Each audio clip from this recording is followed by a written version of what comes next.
one of your mantras is making the impossible possible. And when you talk to entrepreneurs or people that have the idea that they want to be an entrepreneur, but they don't even know how to get started, what advice would you give them? Well, thank you for asking that question too. And I always talk about making the impossible possible because I've certainly in my own life made a career really of pulling off these quote unquote impossible things. For example, the first company that I built was a technology company. And at the time there were really very few women building the kind of tech company that I was. And investors were saying, you're never going to raise the money because you don't look like, act like, sound like, talk like, any of the CEOs that these guys are used to funding.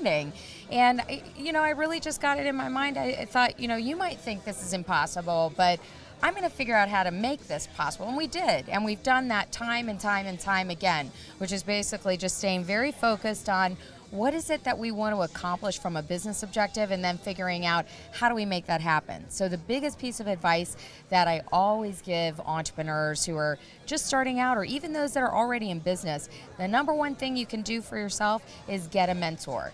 And not just any mentor, but find the person who's really done what it is you want to do. They're at the top of their game, and then figure out how can you be in service to them.